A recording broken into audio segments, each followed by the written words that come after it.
장 18절로 25절까지 제가 한 절 읽고 여러분 한 절 읽고 교도하십니다.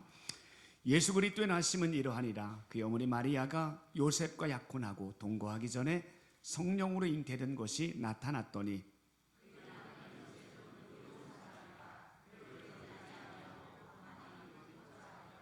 이를 생각할 때 주의 사자가 현몽하여 이르되 다윗의 자손 요셉아 내 아내 마리아 데려오기를 무서워하지 말라. 그에게 잉태된 자는 성령으로 된 것이라.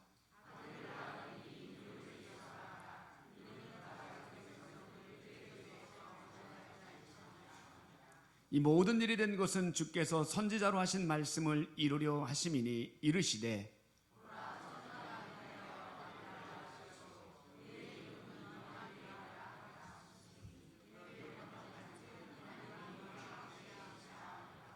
요셉이 잠에서 깨어 일어나 주의 사자의 분부대로 행하여 그의 아내를 데려왔으나 아들을 낳기까지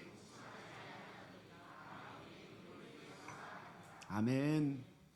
하나님은 여러분을 사랑하는 줄로 믿습니다. 우리 한 사람 한 사람을 향한 위대한 계획을 갖고 계신 줄로 믿습니다. 하나님이 이 계획을 이루기 위해 하나님의 형상대로 사람을 만드셨습니다. 그리고 이렇게 표현합니다. 보시기에 심히 좋았더라. 처음으로 만들어진 아담과 하와는 하나님의 기쁨이었습니다. 그들은 날마다 하나님과 교제했고 풍성한 하나님의 은혜를 누리게 됩니다. 그런데 어느 날 그 은혜를 잃어버리게 됩니다. 바로 죄 때문입니다. 그 죄 때문에 하나님과 아담 하와의 관계의 사이가 단절되게 됩니다. 전기가 단절되면 모든 전열기구는 목통이 됩니다. 따뜻하게 하는 온풍기, 전기가 없으면 가동이 안 됩니다. 이게 소리를 확장시켜주는 마이크도 전기가 없으면 안 됩니다. 우리 밝혀주는 전구도 전기가 없으면 안 됩니다. 죄가 바로 그런 겁니다. 하나님으로부터 우리에게 임하는 모든 은혜를 빼앗아가는 영적인 목통 상태로 우리를 만들어 버립니다. 결국 그 죄는 우리 안에 두려움을 갖다 주고 염려와 불안을 갖다 줍니다. 이것이 바로 죄인들이 겪는 실상입니다. 하나님은 당신의 자녀들이 이렇게 살아가는 걸 원치 않으셨습니다. 그래서 이 죄 문제를 해결하기 위한 특단의 조치를 취합니다. 그 조치가 바로 예수 그리스도였습니다. 우리 요한복음 14장 6절 한번 읽어볼까요? 요한복음 14장 6절 시작. 예수께서 이르시되 내가 곧 길이요 진리요 생명이니 나로 말미암지 않고는 아버지께로 올 자가 없느니라. 아멘. 예수님 말씀합니다. 내가 곧 길이다, 진리다, 생명이다. 하나님께로 나갈 수 있는 유일한 길이라고 말씀합니다. 나로 말미암지 않고는 누구라도 아버지께로 올 자가 없다라고 말씀하고 계십니다. 사도행전 4장 12절도 한번 읽어볼까요? 사도행전 4장 12절 시작. 다른 이로서는 구원을 받을 수 없나니 천하 사람 중에 구원을 받을 만한 다른 이름을 우리에게 주신 일이 없음이라 하였더라. 아멘. 다른 이로서는 아무도 없습니다. 하나님께로 나갈 수 있는, 구원받을 수 있는 길이 아무도 없습니다. 천하 사람 중에 구원받을 만한 유일한 이름, 오직 예수 그리스도 한 분밖에 없는 줄로 믿습니다. 이처럼 예수님은 우리의 죄 문제를 해결하기 위한 완벽한 해답이었고 하나님께로 나갈 수 있는 유일한 길이었던 겁니다. 그래서 그 예수님만이 우리의 구원자가 되시고 우리의 주님이신 줄로 믿습니다. 마태복음 1장은 그 예수님께서 이 땅에 어떻게 태어나셨는지의 과정을 말씀하고 계십니다. 예수님은 하나님이십니다. 하나님이시지만 인간의 죄 문제를 담당하기 위해 인간의 몸을 입고 이 땅에 오셨습니다. 그것을 성육신이라고 말합니다. 그리고 예수님은 구약에 예언했던 수많은 약속대로 아브라함과 다윗의 자손으로 이 땅에 태어나셨습니다. 그 하나님의 약속이 이루어지는 과정을 보면 우리가 그냥 3주 동안 그 약속이 이루어지는 과정들을 쭉 살펴보았는데요. 세 가지의 사실을 깨닫게 되어집니다. 첫 번째는 모든 하나님의 약속이 은혜로 이루어졌다는 거죠. 따라해볼까요? 은혜로 이루어졌다. 네, 특별히 예수님의 족보를 보면 4명의 여인들이 등장한 거 말씀을 드렸잖아요. 그 4명의 여인들은 한결같이 허물이 있는, 죄가 있는 여인들입니다. 성적으로 부도덕하고 이방인이었던 자들입니다. 그런데 그들이 예수님의 족보에 당당히 올라갈 수 있었던 것, 전적인 하나님의 은혜입니다. 이처럼 하나님의 은혜는 어떤 죄도 어떤 허물도 덮어버립니다. 그 하나님의 은혜 안에 거하면 우리의 모든 죄도 다 용서받게 되는 줄로 믿습니다. 우린 그를 이렇게 표현합니다. 은혜 아니면 살아갈 수가 없네. 우리가 살아가는 모든 것이 전적으로 하나님의 은혜인 겁니다. 은혜라는 찬양을 보면 이렇게 고백되어지죠. 모든 것이 은혜, 은혜, 은혜. 3번이나 반복이 돼요. 모든 것이 은혜, 은혜, 은혜, 한없는 은혜. 그 다음에 이렇게 표현하죠. 당연한 것 하나도 없었던 것을. 모든 것이 은혜. 사랑하는 여러분, 우리가 살아가는 모든 것이 당연한 것이 아니라 매 순간순간마다 우리를 붙들어 주신 하나님의 은혜인 줄로 믿습니다. 우리가 여기까지 살아온 것도 하나님의 은혜인 줄로 믿습니다. 우리 교회가 내년도에 50주년을 맞이하는데 50년 동안 우리 교회를 지켜주신 것도 전적인 하나님의 은혜인 줄로 믿습니다. 올해 오늘 마지막 주일입니다. 2025년 다사다난했습니다. 많은 일들이 있었습니다. 아픔도 있었습니다. 그 많은 일들 속에서 우리의 가정을 지켜주시고 우리의 자녀들 손주들의 삶을 여기까지 이끌어 주신 것 전적으로 하나님의 은혜인 줄로 믿습니다. 이처럼 하나님의 약속은 그 은혜를 통해서 이루어지게 되는 거죠. 두 번째는 하나님의 약속은 멈춤이 없어요. 따라해 볼까요? 멈춤이 없다. 근데 하나님의 약속이 이루어지는 과정을 보면 위기가 많았잖아요. 특별히 선택받은 이스라엘 민족이 나라가 그들의 죄 때문에 분열이 돼요. 남한국 유다, 북한국 이스라엘로 분열이 되고 그 분열된 나라들이 결국은 다 망하게 됩니다. 포로로 잡혀갑니다. 돌아오긴 했지만 또다시 나라가 망하고 결국은 400년 동안이나 하나님이 침묵하게 되어집니다. 이런 위기가 있었음에도 불구하고 하나님의 약속은 반드시 이루어집니다. 멈춤이 없습니다. 그리고 하나님의 약속대로 예수 그리스도를 보내주시게 된 거예요. 세 번째는 그 하나님의 약속은 뭐예요? 믿음의 사람을 통해 이루어지는 거예요. 성경을 보십시오. 하나님은 그때그때마다 하나님의 일을 이루실 때마다 누구를 찾습니까? 믿음의 사람, 준비된 사람을 찾습니다. 그들에게 하나님의 일을 맡기고 그들을 통해 일하는 걸 보게 되어지죠. 특별히 마태복음 1장에서는 그 육신을 입고 이 땅에 오신 예수님이 태어나는 과정 속에서 믿음의 사람 마리아와 요셉을 통해서 일하시는 것을 보게 되어집니다. 본문의 말씀 한번 읽어볼까요? 18절로 21절 한번 읽어봐요. 18절부터 21절 시작. 예수 그리스도의 나심은 이러하니라. 그의 어머니 마리아가 요셉과 약혼하고 동거하기 전에 성령으로 잉태된 것이 나타났더니 그의 남편 요셉은 의로운 사람이라 그를 드러내지 아니하고 가만히 끊고자 하여 이 일을 생각할 때에 주의 사자가 현몽하여 이르되 다윗의 전 요셉아 내 안에 마리아 데려오기를 무서워하지 말라. 그에게 잉태된 자는 성령으로 된 것이라. 아들을 낳으리니 이름을 예수라 하라. 이는 그가 자기 백성을 그들의 죄에서 구원할 자이심이라 하니라. 아멘. 요셉과 마리아는 어떤 관계입니까? 약혼했다라고 말합니다. 옛날 성경은 정혼했다라고 말합니다. 이것은 뭐냐면 두 사람의 관계는 법적인 부부예요. 법적으로 이미 부부가 됐습니다. 그런데 동침하지는 않습니다. 아직 동침하지는 않아요. 그런데 무슨 일이 벌어져요? 마리아가 임신한 겁니다. 요셉의 마음을 생각을 해보십시오. 나는 내 아내와 동침하지 않았는데 내 아내가 임신합니다. 얼마나 황당했을까요? 얼마나 배신감을 느꼈을까요? 여러분, 임신은 뭐예요? 남자와 여자가 관계를 통해서 임신이 되는데 요셉 입장에서는 그 마리아가 임신했다는 이야기는 너무 충격적인 이야기입니다. 율법에는 이런 여자는 돌로 쳐 죽이라고 이야기합니다. 근데 요셉은 뭘 선택합니까? 19절에 보니까 요셉을 이렇게 표현하죠. 의로운 사람이다. 그래서 드러내지 않고 가만히 끊고자 했다라고 이야기합니다. 이 말은 법적으로 따지면 이 마리아 돌로 쳐 죽여도 괜찮지만 요셉은 그를 사랑했기에 조용히 마무리하고 싶었던 겁니다. 마리아를 향한 배려죠. 그런데 알게 됐어요. 천사를 통해서 마리아가 임신한 게 남자를 통해 임신한 것이 아니라 성령을 통해 임신했다는 걸 알게 됩니다. 사실 여러분, 우리는 예배 때마다 사도신경을 고백하잖아요. 성령으로 잉태하사 동정녀 마리아에게 나시고. 그래서 뭐 이 말이 별로 감동이 안 될 수 있어요. 그런데 2000년 전에 요셉의 입장에서는 성령으로 잉태되었다는 말 자체가 이해가 안 되는 거예요. 그게 뭐지? 이해가 안 됐지만 요셉이 알았던 것은 이 속에 뭔가 하나님의 뜻이 있다는 걸 인지하게 됩니다. 그래서 요셉은 이렇게 반응합니다. 우리 24절 25절 읽어볼까요? 24절 25절 시작.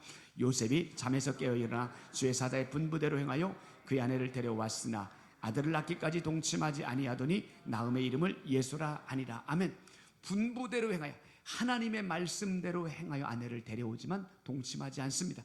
아직 모든 상황들이 이해가 되지 않았지만 이것이 하나님이 하셨음을 알게 되었고 그 이 모든 상황을 있는 그대로 받아들입니다. 저는 이것을 믿음이라고 말하고 싶어요. 믿음은 하나님의 말씀을 그대로 받아들이는 거예요.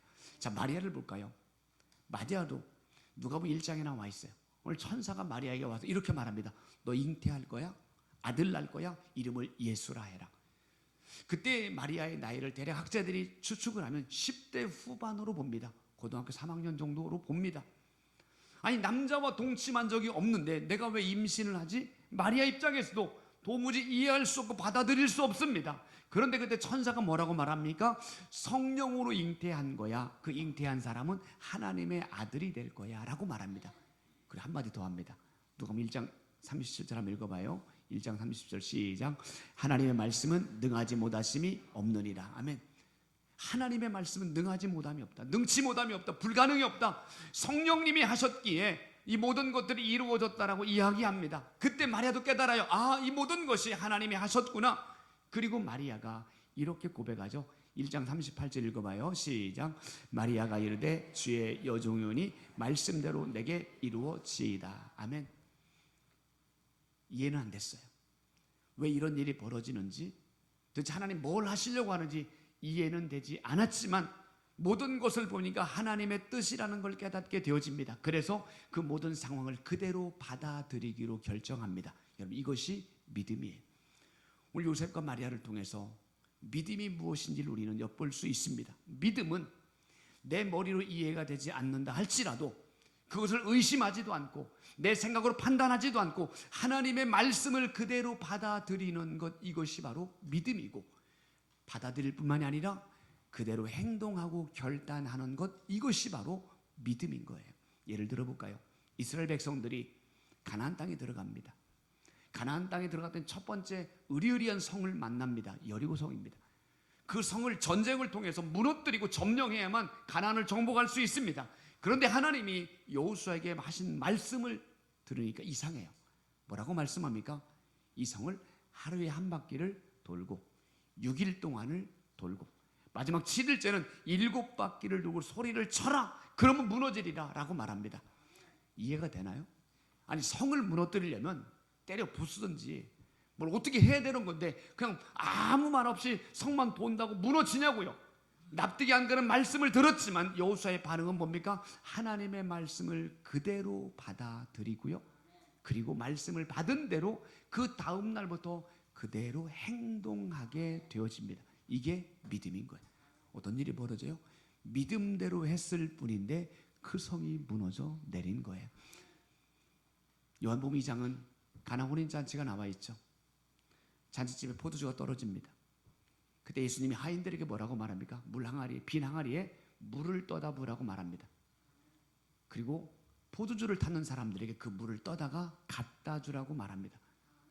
아니, 포도주를 찾는데 물을 떠다 주면 안 되잖아요. 그런데 하인들은 그 예수님의 말씀을 그대로 받아들이고 예수님이 시키신 대로 그대로 행동합니다. 그랬더니 어느 순간에 이 물이 포도주로 바뀌게 되는 거예요. 믿음이 뭐라고요? 하나님의 말씀을 그대로 받아들이고 그 받아들인 그 말씀을 내 삶에 그대로 행동하고 결단하는 것, 이것이 바로 믿음인 거예요. 따라합시다. 믿음은 그대로 받아들이고 결단하는 것. 네, 이것이 믿음이에요. 믿음은 하나님이 우리에게 늘 듣게 하는 하나님 말씀을 들을 때, 감동을 받을 때 가감하지 않는 거예요. 내 생각으로 다 걸러내지 않는 거예요. 하나님이 주신 말씀으로 받아들이고 나에게 주신 말씀을 받아들이고 그리고 믿음으로 발을 떼는 겁니다. 그러면 그 다음에는 하나님이 하시는 거예요. 내가 하는 게 아니라 하나님이 일을 행하시게 돼요. 마리아와 요셉 보세요. 그들은 이해가 되지 않았지만, 왜 이렇게 해야 되는지도 몰랐지만 하나님의 말씀이기 때문에 그 말씀을 그대로 받아들였고 그대로 행동한 것뿐입니다. 그랬더니 그들을 통해 예수 그리스도가 태어나게 되어지고 그 예수님이 모든 사람의 죄 문제를 해결할 구원자로 세움받게 되어집니다. 믿음으로 결단하면 그 다음은 내가 하는 게 아니라 하나님이 하는 줄로 믿습니다. 우리 교회 사역 보세요. 뭐 주일날마다 아침부터 나와서 여러 분야에서 애쓰시는 분들 많잖아요. 뭐 교사로, 뭐 성가대로, 뭐 구역장으로, 또 차량 운행으로 뭐 여러 가지 하시잖아요. 여러분들 처음 그 봉사를 할 때 어떤 마음이었어요? 처음 교사할 때, 처음 성가대원 될 때 어떤 마음이 들었어요? 두렵고 떨리는 마음 있지 않았나요? 아, 내가 잘할 수 있을까? 내가 잘할 수 있을까? 잘 못하면 어떡하지? 이런 두려운 마음이 있었잖아요. 그런데 믿음으로 결단했더니 어때요? 감당할 수 있는 힘을 주시는 거예요. 감당할 수 있는 은혜도 주시고 모든 상황도 감당할 수 있도록 하나님 모든 상황도 허락해 주는 거예요. 그렇게 하다 보니 벌써 몇 년, 몇십 년 동안 그 일을 감당하게 되는 거예요. 이것이 바로 성경적인 원리입니다. 하나님의 일은 내가 하는 게 아니라 하나님이 주신 감동 앞에 하나님이 나에게 주신 말씀으로 받고 믿음으로 결단하면 그 다음은 하나님이 내 삶을 이끌어가는 줄로 믿습니다.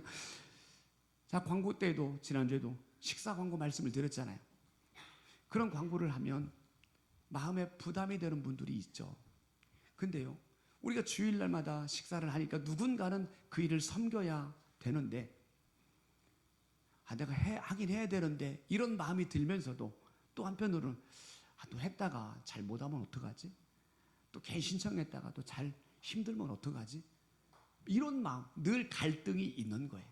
근데 여러분, 그런 마음의 갈등이 있을 때 우리는 하나님의 방법대로 결정해 나가는 거예요. 왜 하나님이 자꾸 이 말씀을 듣게 했고 왜 이 말씀을 들을 자꾸 내 마음에 자꾸 부담감이 되지? 그럴 때 믿음으로 결단할 때 하나님이 그 결단을 기쁨으로 받으시고 감당할 수 있도록 힘도 주시고 건강도 주시고 상황도 허락해 주시는 거예요. 이것이 하나님의 원리입니다. 한번 따라합시다. 믿음으로 결단하자. 하나님의 일은 내가 하는 게 아닙니다. 하나님이 하십니다. 나는 믿음으로 결단하면 그 다음은 하나님이 하시는 거예요. 마리아와 요셉 보십시오. 그들 안에 결단하기 전까지는 불안했어요. 걱정이 있었고 두려움이 있었어요. 근데 믿음으로 결단했더니 어떤 일이 벌어지냐면 우리 누가복음 1장 46절 47절 한번 읽어봐요. 46절 47절 시작. 마리아가 이르되 내 영혼 안 나왔어요? 자 시작. 마리아가 이르되 내 영혼이 주를 찬양하며 내 마음이 하나님 내 구주를 기뻐하였음은 아멘. 마리아가 오라 내 영혼이 주를 찬양합니다. 내 마음이 하나님을 구주를 위해 기뻐합니다. 아니 믿음으로 결단하고 났더니 하나님이 예수 그리스도를 잉태한 것뿐만이 아니라 마리아의 마음속에 하나님을 찬양하는 마음을 부어주십니다. 하나님을 찬양했다는 건 뭐예요? 마리아의 마음속에 하나님의 은혜가 가득 채워지고 기쁨이 넘쳤다는 거예요. 이 기쁨을 하나님을 향해 찬양을 고백하게 되는 거예요. 믿음으로 결단했더니 하나님이 그 믿음의 사람에게 충만한 기쁨을 선물해 주시는 거예요. 사도행전 8장 볼까요? 예루살렘에 큰 핍박이 일어납니다. 그리스도인들을 잔멸했다라고 말합니다. 이 잔멸이란 말은요, 파괴하기 위해 미친 듯이 뛰어다니는 거예요. 누가 그랬어요? 사울.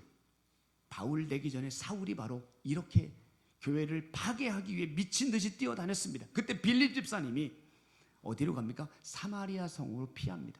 근데 왜 사마리아 성이에요? 사마리아 성은 유대인들에게는 부정한 성입니다. 그 땅은 밟기도 싫어합니다. 그래서 삥 돌아가기도 합니다. 그런데 왜 빌립이 그 사마리아 성으로 들어갑니까? 성령이 인도하니까. 오늘 빌립은 성령께 순종하는 마음으로 사마리아 성에 들어갑니다. 그래서 어떤 일이 벌어져요? 복음을 전했더니 거기에서 놀라운 기적들이 나타나요. 귀신들이 떠나가고요. 중풍병자가 고침을 받고요. 안진병에 고침받는 일이 벌어지고요. 마술사가 회개하고 세례받는 일들이 벌어지게 되는 거예요. 성령의 감동 앞에 순종했더니 그 다음에는 하나님이 기적 같은 일들을 이루어내는 거예요. 그곳에서 얼마나 신바람 나는 목회를 했는지 몰라요. 그런데 성령님이 또 한 번 빌립 집사에게 이렇게 말합니다. 가사로 내려가는 길로 가라. 그 길은 광야라 라고 이야기합니다. 빌립 집사 입장에서 가고 싶겠습니까? 지금 이곳에서 정말 신나게 재미있게 정말 은혜롭게 목회하고 있는데 갑자기 아무도 없는 광야로 가라고 하면 빌립 집사님 마음이 어떻겠습니까? 그런데 그 다음 빌립의 반응이 영어 성경에 보니까 이렇게 표현되어 있어요. So he started. So he started. 이 말이 뭐야? 그래서 그는 출발했다. 자기 생각으로는 여기서 그냥 오래오래 목회하고 싶어요. 여기서 그냥 하나님의 은혜를 누리고 싶어요. 그런데 성령님이 가라고 하니까 왜 가야 되는지를 알 수는 없지만 그 말씀이 떨어지자마자 그래서 그는 출발합니다. 여러분, 이것이 믿음이죠. 믿음은 하나님이 나에게 말씀하셨기에 그 말씀을 그대로 받아들이는 것이고 그 말씀대로 발을 떼고 행동하고 결단하는 것, 이것이 바로 믿음인 거예요. 믿음으로 결단하면 그 다음은 하나님이 우리를 이끌어가는 줄로 믿습니다. 어떤 일을 보는 그 광야에서 에티오피아에서 온 내시를 만나게 되고 그에게 하나님의 말씀을 가르치게 되고 그가 세례를 베풀어 달라고 해서 그에게 세례까지 베풀어 줍니다. 그 에티오피아 내시는 그 아프리카 지역의 복음의 첫 열매가 되기도 하는 거예요. 그런데 그것이 끝이 아니었어요. 8장 39절 읽어볼까요? 사도행전 8장 39절 말씀 시작. 주의 영이 빌립을 이끌어간지라 내시는 기쁘게 길을 가므로. 아멘. 그 하나님 말씀을 듣고 세례까지 받은 그 내시가 어떻게 갑니까? 기쁨으로 돌아갑니다. 빌립 집사님을 통해서 복음을 들었고 그 빌립 집사님을 통해서 예수 그리스도가 누구인지를 알게 되었고 그분을 통해 세례를 받고 난 뒤에 이 내시의 마음속에는 말할 수 없는 기쁨이 샘솟게 되었던 거예요. 이 기쁨이 어디로부터 왔습니까? 빌립 집사님에게로부터 온 거예요. 빌립 집사님의 이 기쁨은 어디서 시작된 겁니까? 이해할 수 없지만 내가 왜 광야로 와야 되는지 알 수 없지만 믿음으로 결단한 그 믿음으로 결단한 행동, 그 행동 때 하나님이 빌립 집사님의 마음에 기쁨을 선물해 주었고 이 기쁨은 본인의 기쁨을 넘어서 옆에 있는 사람에게까지 흘러가게 되는 거예요. 사랑하는 여러분, 우리 안에 날마다 이런 기쁨이 가득 채워지기를 주의 이름으로 축원합니다. 우리 안에 내 안에 있는 기쁨으로만 끝나는 것이 아니라 나에게 있는 이 기쁨이 내 옆에 있는 가족들, 주변 사람들에게까지 흘러보내는 자가 되시기를 주의 이름으로 축원합니다. 오늘 말씀의 제목이 뭘까요? 결국 채우시는. 따라해볼까요? 결국 채우시는. 뭘 채운다는 거예요? 내가 믿음으로 결단하면 하나님은 우리에게 기쁨을 채워주신다는 거예요. 오늘 마리아와 요셉은 이해할 수 없는 상황 속에서도 하나님의 말씀으로 믿고 반응했더니 하나님은 그 마리아와 요셉의 마음속에 기쁨을 선물해 주셨고 그들을 언약의 도구로 사용해 나가십니다. 하나님은 약속하시고 그 약속을 반드시 이루시는 하나님입니다. 그런데 그 약속을 누구를 통해서 이루어 나가십니까? 믿음의 사람을 통해서 이루어 나가시는 거예요. 누가 믿음의 사람이라고요?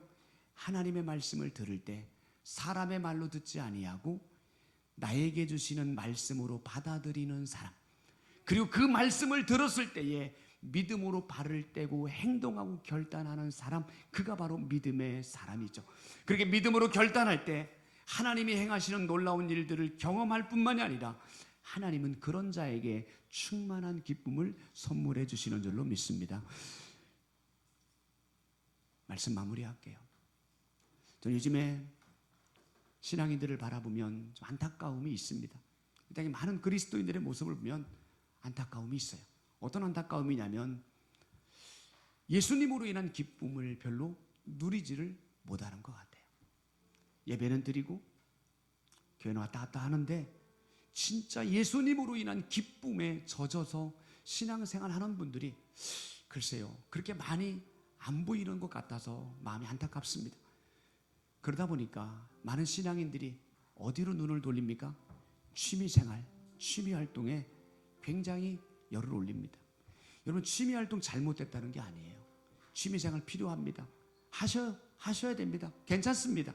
그런데 그것만이 내 삶의 유일한 기쁨이 되고 그것이 내 삶의 유일한 활력소가 된다면 우리 한번 진지하게 고민해 봐야 됩니다. 예수 믿지 않는 사람들은 예수님을 몰라요. 그 예수 그리스도가 부어주시는 진정한 기쁨과 만족을 알지 못해요. 그렇기 때문에 그들은 당연히 세상적인 즐거움을 추구할 수밖에 없습니다. 그냥 먹는 일, 마시는 일, 그냥 즐기는 일, 그것을 통해서 그들은 만족을 누릴 수밖에 없습니다. 그런데 우리는 그리스도인이잖아요. 예수 그리스도가 내 안에 계시잖아요. 예수님을 내 안에 모시고 살아가는 사람은 믿지 않는 사람들과는 달라야 되지 않겠습니까? 그들과는 삶의 결이 달라야 됩니다. 살아가는 이유가 달라야 됩니다. 기쁨의 이유가 달라야 됩니다. 우리 안에는 그들이 알지 못하는 비밀이 있잖아요.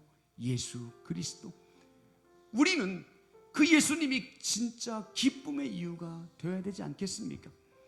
세상 사람들이 말하는 추구하는 그런 기쁨하고는 비교할 수 없는, 그들은 정말 경험해보지 못했던 그런 기쁨을 예수님 안에서 경험해봐야 되지 않을까요? 이것이 진짜 그리스도인입니다. 우리 교회 비전이 뭐예요? 조이 공동체예요. 기쁨의 공동체를 회복하자는 겁니다. 무슨 기쁨입니까? 예수님으로 인한 기쁨을 회복하자는 거예요. 그리고 이 기쁨을 나만 누릴 것이 아니라 이 기쁨을 옆에 있는 사람들에게 나누며 살아가자는 겁니다. 이것이 바로 우리 교회가 추구하는 비전입니다. 기쁨의 공동체 회복. 근데 여러분, 이 기쁨은 아무나 누릴 수 있는 게 아니에요. 하나님 말씀을 들을 때 그 말씀이 나에게 주시는 말씀으로 믿음으로 받는 사람만이 이 기쁨을 누리게 되고, 하나님 말씀으로 받을 뿐만이 아니라 믿음으로 행동하고 결단하는 사람만이, 마리아와 요셉처럼 결단하는 사람만이 하나님이 그 안에 이런 기쁨을 선물해 주게 되는 거예요. 여러분의 마음속에는 무엇으로 채워져 있습니까? 무엇으로 채워지기를 원하십니까? 우리의 마음속에 예수님으로 가득 채워지기를 주의 이름으로 축원합니다. 그분의 말씀 앞에 믿음으로 순종함으로 우리 안에 예수 그리스도로 채워지고, 그분이 부어주시는 기쁨이 날마다 샘솟아서 나만 누리는 것이 아니라 이 기쁨이 다른 사람들에게까지 흘려보낼 수 있는 기쁨의 통로로 쓰임받는 우리 모두가 되기를 주의 이름으로 축원합니다.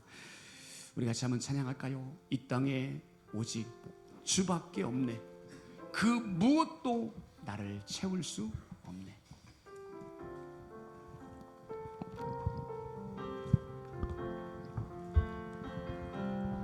이 땅에 오직 주밖에 없네. 그 무엇도 나를 채울 수 없네. 주님의 평화 내 안에 있네. 그 누구도 빼앗을 수 없네. 이 땅에 오직,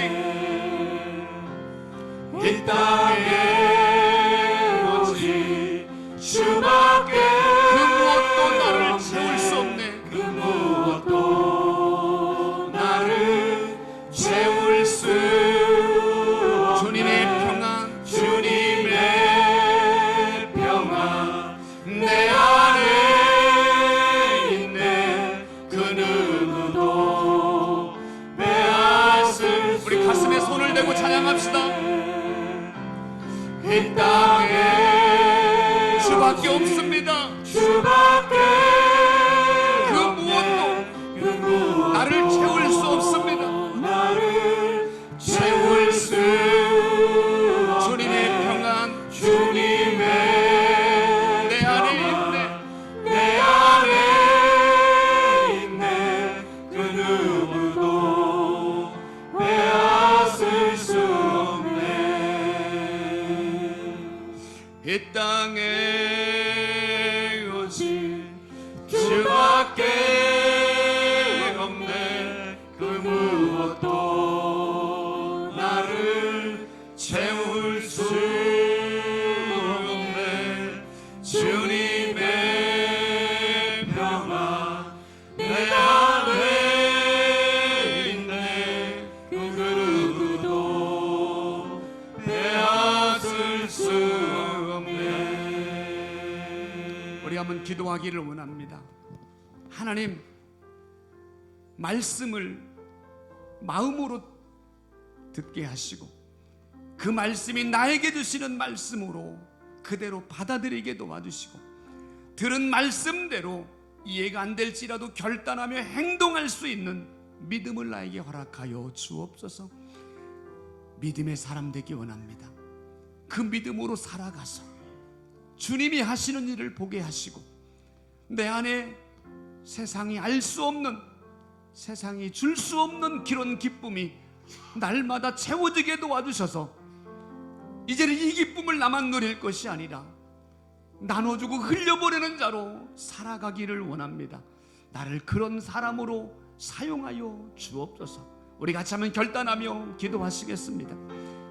살아계신 하나님, 하나님의 생명의 말씀, 성령의 감동으로 쓰여진 말씀이 선포될 때마다 귀로만 듣지 않게 도와주시고 그 말씀을 마음으로 받게 하여 주옵소서. 오늘 마리아와 요셉이 하나님의 말씀이 이해가 되지 않았지만 그 말씀을 그대로 받았던 것처럼, 그 말씀을 받고 그대로 결단하며 행동했던 것처럼 우리에게도 하나님의 말씀을 들을 수 있는, 행동하고 결단할 수 있는 믿음을 허락하여 주시옵소서. 내가 믿음으로 행동할 때 하나님이 일하십니다. 하나님의 일하심을 경험케 하여 주시옵소서. 믿음으로 결단할 때 내 안에 하나님이 부어주시는 충만한 기쁨이 있습니다. 우리 안에 그런 기쁨이 가득 채워지게 하여 주시옵소서. 세상이 줄 수 없는 기쁨, 세상 사람들이 알 수도 없는 그런 기쁨이 날마다 우리 속에 차고 넘치게 도와주시고 그 기쁨을 이제는 나누며 흘려보내며 살아가는 기쁨의 통로로 살아가게 하여 주옵소서. 주님, 내가 여기 있나이다. 나를 보내시고 나를 마음껏 하나님의 사람으로, 믿음의 사람으로 사용하여 주시옵소서. 예수님의 이름으로 기도합니다. 아멘. 하나님, 하나님의 말씀을 들을 때에 귀로만 듣지 않게 하시고 그 말씀을 마음으로 받게 하여 주옵소서. 나에게 주시는 성령의 음성으로 듣게 하여 주옵소서. 마리아와 요셉이 이해가 되지 않았지만 하나님의 음성으로 듣고 받아들이고 그리고 행동하고 결단했던 것처럼 우리의 마음밭이 하나님의 말씀을 믿음으로 받고 결단케 하여 주옵소서.